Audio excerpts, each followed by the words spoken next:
Prosperity, which is our economy fringe with the Labour Party, Irish Society and SME for Labour. We are sponsored by Air Evo today, and thank you very much to our sponsors for sponsoring the event. It's one of 3 events we have at conference, and some of you may be along later on at the our now famous reception that we're having later on this evening, the Labour Party Irish reception later on tonight. But we are delighted to be here and talking about peace to prosperity, how Northern Ireland can transform its economy over the next 25 years. Obviously, it's been a very big year with the 25th anniversary of the Good Friday Agreement, and what we are doing is trying to look ahead and look at how we can kind of turn that peace process into a prosperity process. There's no denying the impact, as we know, on Brexit and how difficult it's been to navigate it in the past few years. And that's why we're delighted to have such an esteemed panel, one of whom is on his way. That's Hilary Benn, who's coming straight from another fringe. I'm really pleased to say we have a wonderful chair today, which is Payne. And anyone who has followed this knows this long debate, and it has been the backstop, it has been the protocol, it is now the Windsor framework. Adam has been an absolute go-to and has really been prolific in covering it the whole way throughout. Hilary is inbound and he's on his way. This day last week we were in Belfast, and I know we met with the Northern Ireland Business Brexit Working Group. We were in Belfast Harbour on a boat. It was amazing. I could see Hilary was really in his element. There was a lot of different questions, and the boat journey wasn't half long enough because he had a lot to observe about it. But obviously he's someone who cares so passionately about the topic, and you could really see that kind of depth of experience really coming across last week. So we're so pleased he's in position. We are very pleased to have Kate Jennings with us, who is Director of Policy at Logistics NI. And Kate, we heard from your colleague during the week, Nicola Allen, when we were there on Monday. And I know one of the things she touched on was the difficulties facing hauliers at the moment, and the level of confusion, and how we can make things simpler and easier for people is such an important theme. So really looking forward to hearing from you this morning. Really very pleased we have also with us Simon Hamilton, who is Director and Co-founder of Confluence Consulting, but very notably, as many of you will know, Simon was also the Northern Ireland Finance Minister, so I know he has a lot of first-hand insights to share with us this morning. Lastly, just to mention that the Labour Party Irish Society, if you're not members, you're very, very welcome to join. Sometimes people come to our events and say, well, I wasn't born there, or I don't know much about it, but basically our policy is if you're interested or you just want to come along, you're very, very welcome to come and join and to ask any of the committee. And I see Sinead is here in front of me, and Teresa, we have Fiona there as well, Black. But just basically a huge thank you for us. We know it's conference season, we know people are very tired. I'm very impressed that so many have turned out this morning for 9 a.m. fringe. But without further ado, I'm going to hand over to Adam. Lovely, thank you very much.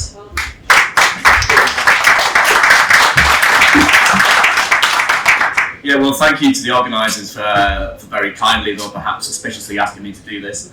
It is a very timely moment for this discussion. I was fortunate enough to be in Belfast at Queen's for the 25th anniversary event, and it was very forward-looking. There's a real emphasis on the next 25 years and unlocking prosperity.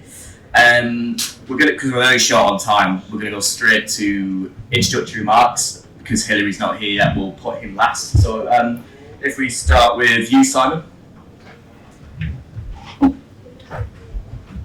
Thank you, Adam. Thanks for the introduction. Thank you all for coming so early on a Monday morning to this event. We're delighted you could all make it. Can I echo the words of thanks to our event sponsor, our Evo, and also to the organisers, the Labour Party, Irish Society and SME for Labour. Thank you, Claire and Liam and colleagues for all the hard work that you put in to make today possible, and look forward to this famous or infamous reception later on. We'll be judged that afterwards. A city that's alive with commerce, art, and I would argue inspiration. Those words were spoken by President Biden back in April this year as he stood in a brand new Ulster University campus in the heart of Belfast upon his visit to Northern Ireland to mark the 25th anniversary of the Good Friday Agreement. He is absolutely right. And those of you who are from Northern Ireland know this, see it every day. Those who have visited will be very aware that Northern Ireland is a place transformed. When I was growing up in the 1980s, Belfast would have been in the same bracket as Beirut or Baghdad as a place not to visit. This year, the city will welcome a record 100 70 cruise ships. Investors were as rare a sight back then as tourists are, or tourists were. Now Northern Ireland is one of the most competitive regions in the UK for attracting international investment, including companies like today's sponsor Evo, who have capitalised on our region's superb talent and great telecoms infrastructure to become the network partner for many of Northern Ireland's top 100 companies. But most importantly, and the bedrock of that transformation, is the fact that for the past quarter of a century, the people of Northern Ireland have experienced a measure of peace that was unimaginable previously. The use of violence to advance political agendas possesses no popular mandate.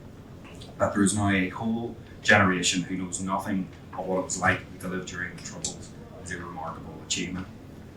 We have many people to thank, too many to mention now, but I do want to acknowledge the work done by Labour Prime Ministers, Secretaries of State and others over so many years to support and advance our peace process.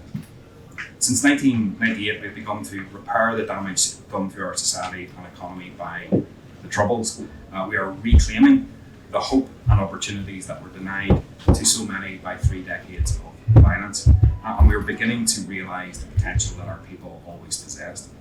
But whilst progress has been profound, equally we must accept that things are far from perfect. Northern Ireland has the highest economic and activity rate of anywhere in the UK and Ireland. Our share of people of working age with no qualifications is almost twice the UK average, and we have 25% higher overall prevalence of mental illness than in England. The communities that suffered the most during the Troubles are, by and large, still the communities that are struggling economically and socially today, with many still living in the shadow of paramilitary criminal gangs. For people living in those neighbourhoods, the needle hasn't shifted significantly like it has for others. The peace dividend hasn't been reaped by everyone. But we've rightly spent some time this past year reflecting and recognising the scale of what was secured in 1998. The next 25 years must be about embedding that peace by building our prosperity and ensuring that it is enjoyed by all. And it was great that on Hilary's appointment as Shadow Secretary of State, he talked about peace and he talked about prosperity. He didn't just talk about peace and political process, he talked about embedding that through prosperity for all. A strong economy is of course essential to a peaceful society, but the foundations for a modern, vibrant, innovation-led economy that can create sustainable and inclusive growth are there and are already being built upon. We are rich in talent, the kind of creative, innovative, IT-savvy talent that has attracted the likes of City and Allstate and Aflac to Northern Ireland. We've created world-class clusters in cybersecurity, financial technology, life and health sciences, advanced manufacturing, and engineering, and food and drink. And we are increasingly outward-looking, growing our exports and seeking to maximise the benefits that flow from Northern Ireland's unique dual market access.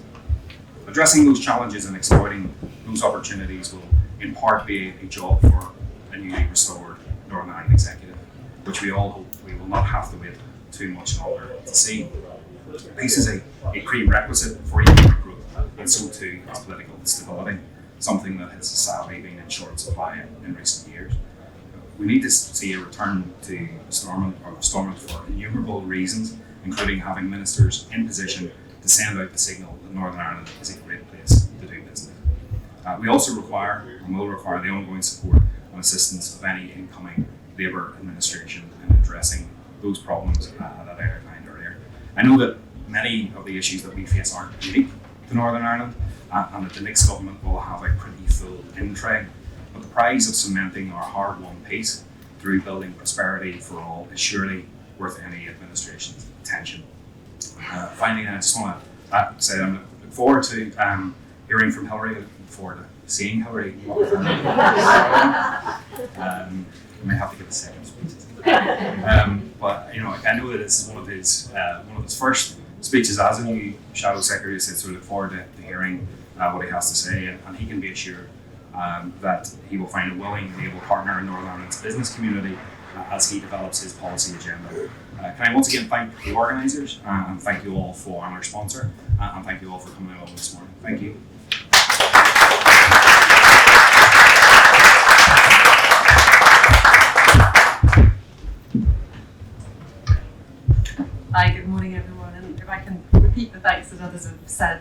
because it's quite an early slot in the morning. So I'm Kate Jennings, I'm the Policy Director in Logistics UK. And as has already been mentioned, our representative in Northern Ireland is a lady called Nicola Mallon, who some of you may have heard of because she used to be an infrastructure minister in Northern Ireland. First of all, I want to say a little bit about who we are. So Logistics UK is the representative body for the whole of logistics. In practice, that means we represent people who ship the goods, so the supermarkets and the manufacturers, also the 3PLs, so people like DHL and parcel delivery bodies like Royal Mail, for example, infrastructure owners, so ports, airports and warehouse, and then of course the road and rail operators. And all of that means that Northern Ireland is clearly very important for us, and trade between GB and Northern Ireland and indeed between the UK and Ireland are fundamental to the businesses that my members do. The first thing I wanted to say was just how resilient Northern Ireland has been. You look at the trade numbers, inevitably they dipped slightly during COVID and with EU exit, but now they're back above pre-COVID levels. And I think logistics is very much part of that. So if you look at the UK level, about 12% of all non-financial GVA is logistics and 8% of all jobs. So we really are pretty fundamental to the economy, including Northern Ireland. Having said that, the Northern Ireland is very similar to the rest of the UK in that productivity levels haven't maintained track from 2008. So what we see is, productivity levels have fallen even while trade has remained resilient.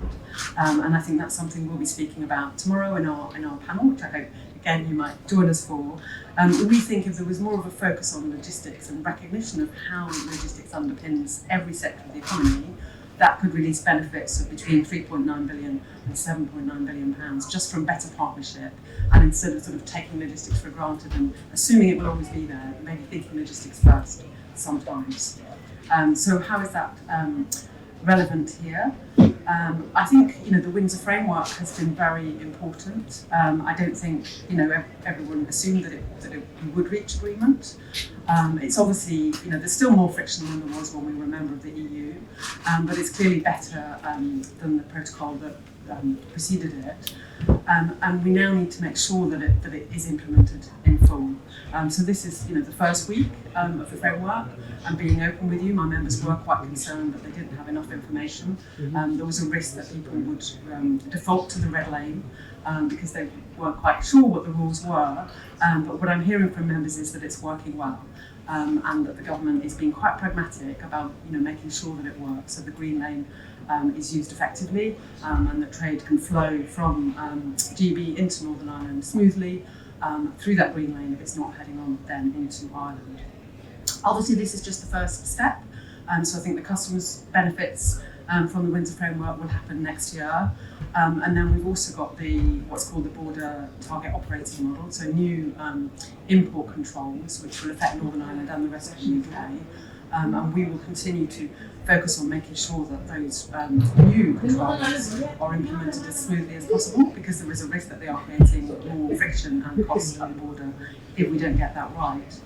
And hence the fact I expect Nicola to be very busy talking to members, talking to stakeholders in Ireland and indeed the UK government to make sure that we have the information we need. A lot of this is deeply practical stuff. It's what's the paperwork for every load. Things like SMEs. Often they would have a lorry with multiple loads, called groupage, and that adds complexity to the paperwork at the border. And we need to make sure that whatever happens works for SMEs as well as for sort of big companies. I then wanted to touch on some of the sort of structural issues that we see facing Northern Ireland. And I think this is linked to the productivity point. And many of these issues are quite similar to those that you see in the rest of the UK. But they have a particular Northern Ireland angle, I think. So things like planning reform. We know Labour is focusing a lot on the potential to improve planning decisions, speed up the process, make sure the decisions are right. This is really important to logistics, things like getting decisions related to ports or warehouses, for example. And if anything, those decisions are even slower and even more complex in Northern Ireland at the moment than they are in the UK.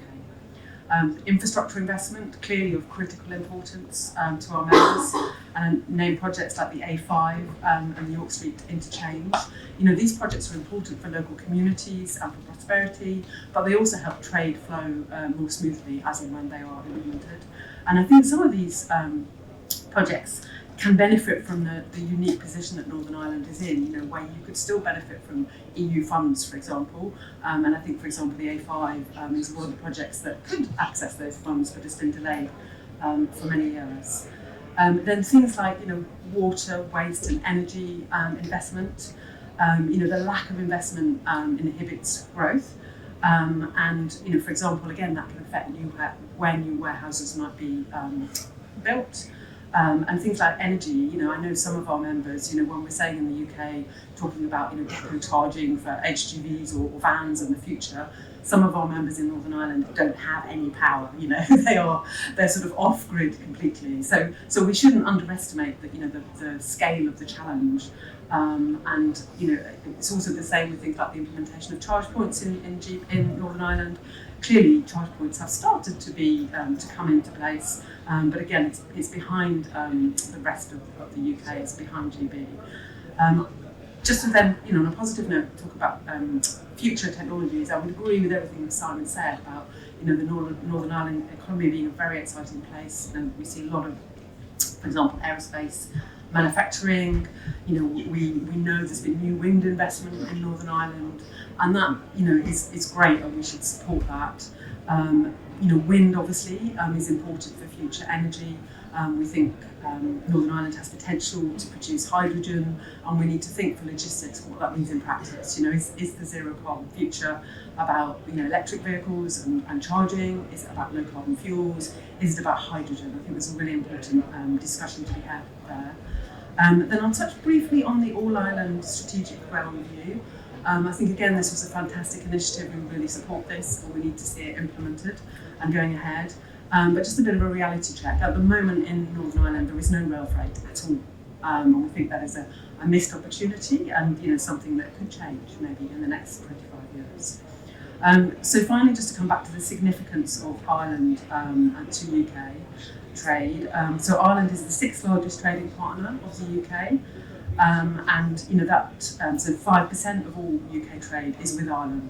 So, you know, we should never forget that. And Northern Ireland now is in a very unique position because you've got that dual relationship, you know, the EU rules and the UK rules, and that should mean that it's a very attractive place to invest. And there are, you know, unique opportunities perhaps for things like Horizon Europe funding. I don't know, you know, many of you may know that the Windsor Framework actually unlocked that agreement with the EU. So now we are, again, part of innovation funding and Horizon Europe, and certainly that's something we were asking for, and we're very pleased to see that agreement. Lastly, I'll just speak a little bit about restoring the executive. I mean, obviously, the Good Friday Agreement, you know, predominantly was about peace and prosperity, but for our members, it has, you know, sort of practical, pragmatic reasons why you might want an executive to be in place. So, you know, we see that regulations that are implemented in GB, there's often a lag and a delay in implementing those regulations in Northern Ireland, and that can affect things like, you know, changes to vehicle regulations, practical things like tyres or size of vehicles. It also affects things like apprenticeships and childcare, you know, where, you know, the current offer is not as generous in the UK, in Northern Ireland, as it is in the rest of the UK. It's not as flexible, you know. We know the apprenticeship levy's not perfect, you know, in the UK, but we do think, you know, having an executive, you could have more focus on these sort of practical questions. And the European, the EU Trade and Cooperation Agreement is due to be reviewed in 2025. I mean, what we hear from the Brussels side is that mostly people are happy with it, and it's not a big priority to sort of reopen it.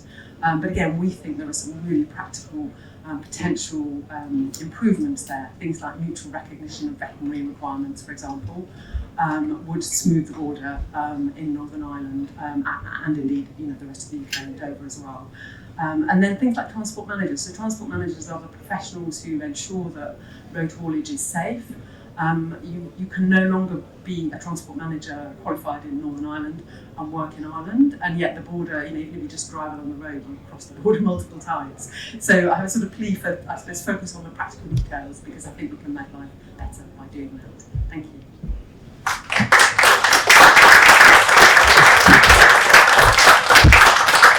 So the very in-demand Hilary Benn remains en route and sends his apologies, but because we are short on time, I think we'll just crack on. Kate, you touched upon this in your remarks just now, so maybe we'll start with Simon. We had the investment summit recently in Belfast, and unfortunately I couldn't be there, but from speaking to people who were there, there seems to be a real sense of optimism and a sense of progress in spite of the political situation. But how much does growing the economy in Northern Ireland and addressing the issues you've talked about hinge on the political institutions being back up and running?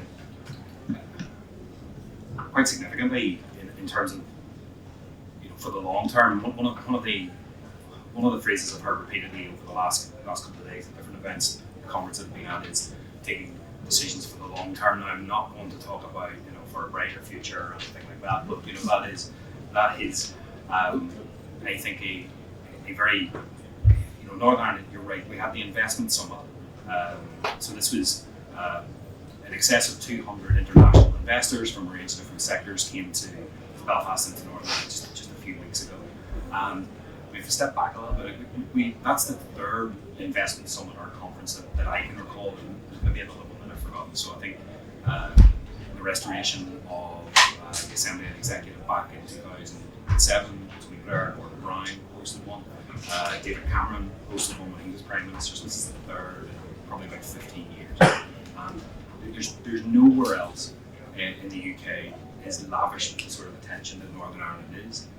We're very, very, very fortunate. We're very, very lucky that we are able to get government support, whatever stripes they are, to come and bring those sorts of investors to Belfast, to Northern Ireland, to see the opportunities that are there. One of the significant announcements at the investment summit or on the fringes of it was that Ernst & Young, who already have a sizable presence in Northern Ireland, are going to increase their workforce by 1,000. They're not going to in Belfast, where they're based. They're going to start right around the region, including in the northwest in Derry. There was other announcements, particularly in that sort of IT, financial services, financial technology sector as well. But we've been able to bring those investments in, and in some ways it's interesting that we're able to do that in spite of having a functioning executive, having only had an executive for 2 years out of the last 6. But that's not an argument for not having an executive. So having been in the executive in the past, having been Minister for the Economy for a year, and having the privilege to be able to travel around the world and sell Northern Ireland as a place to invest, you do get struck by how often you're having conversations with investors and how they. I was always a bit sort of shocked because I was just going to meet them. I thought we were trying to get their investment, but they actually liked the fact that a minister from an administration, from a government, would come to the States, was able to go to the Middle East, wherever it might have been, to talk to them and to sell your region. And yes, of course, you can send officials from Invest in, you can get a bit of UK government support, but no one's going to sell it as well as your own minister. So that's a bit superficial, but it's still important. Primarily, Tommy, it's that message that this is a stable place. Investors want to invest somewhere that is stable. They want to be able to they want to know that their investment is going to be safe, it's going to be sound, it's going to work for them. And peace, absolute building block, but political stability, it's hugely important as well. And I'm worried that the longer it goes on, the more disadvantageous that it is for Northern Ireland as a place to invest. So should use this opportunity to allow Hilary to make his way down the middle. And morning, Hilary. Apologies. That's a very in-demand shadow secretary today. While Hilary gets settled in, you both touched upon, Simon and Kate, the importance. Keir Starmer and David Lammy, the Shadow Foreign Secretary, have talked about the importance of the UK-EU relationship that will be central to their foreign policy. Clearly, that has implications for Northern Ireland. What would you like to see a Labour government do in regards to that relationship in the context of growing Northern Ireland's economy? Kate touched on it, and we bring up a lot of statistics for just how important Northern Ireland trade with the Republic of Ireland is. Great Britain is still Northern Ireland's biggest trading partner, and that's why we have the rubbing points and the frictions that we've had over the last couple of years, which has affected our political system. But there has been a huge increase in trade between Northern Ireland and the Republic, a lot of it to Northern Ireland companies' benefits. to benefit Northern Ireland companies. So, a closer relationship with the European Union is just common sense, regardless of the circumstances, regardless of what Northern Ireland's position is in the politics of Northern Ireland. It makes sense for the UK as a whole, particularly so for Northern Ireland, given where it's located, given who our closest neighbour is, given that those trade flows in both directions, given the flow of people in both directions. So an incoming Labour administration, I don't want to jinx it,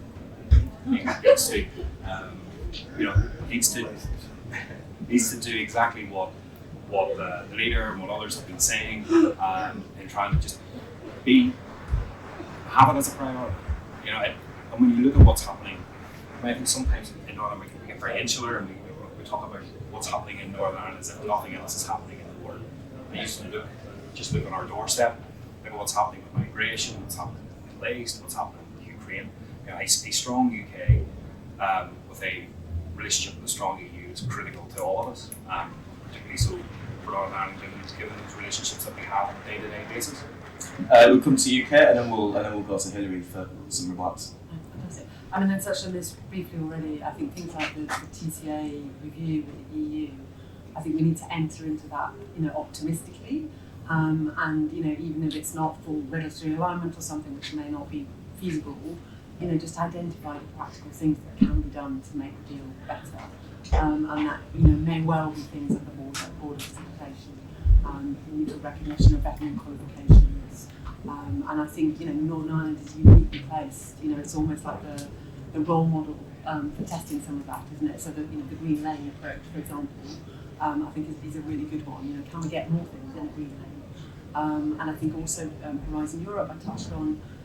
Research and innovation, in a world where we're, focusing increasingly on how to decarbonise at pace, where, if you look at my industry, people always think about HGV drivers and warehouse operatives, who of course are really important, but it's also an industry that is using AI, is using robotics, is decarbonising at pace. So thinking what the opportunities might be in Horizon Europe, to do joint innovation and research, which could be in Northern Ireland. It may be a great place to do that research. Hilary, before you arrived, we were reflecting on the question of, obviously there's optimism in Northern Ireland in spite of the political situation when it comes to the economy, but Kate and Simon were sort of tackling this question of how much growing the economy hinges on the political institutions being back up and running.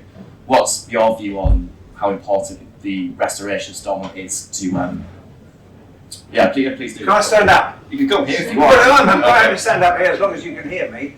It just means I can wave my hands about without hitting my two colleagues on the panel. Which I'd like to, first of all, thank you very much for your kind introduction, and sorry for being late, but I have a tendency to accept as many invitations as I can, and it means running from one place to another.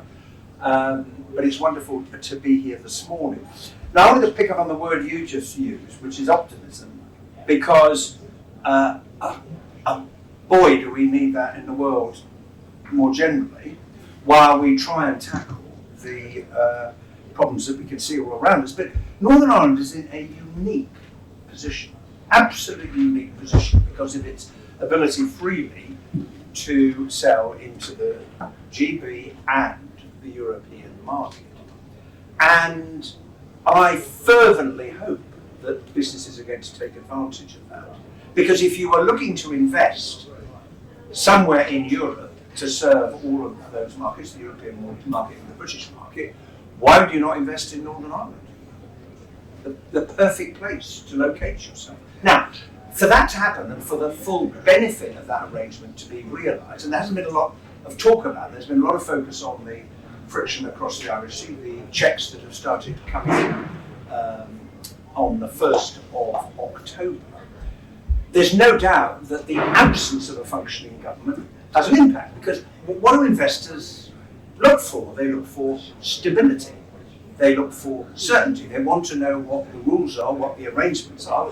Then they will make their calculation, come and invest and create jobs. And that is why, to answer your question very directly, getting the executive back up and running in a stable, long-term way is absolutely fundamental if Northern Ireland is going to reap the benefits of its unique position in the trading world that we are all part of.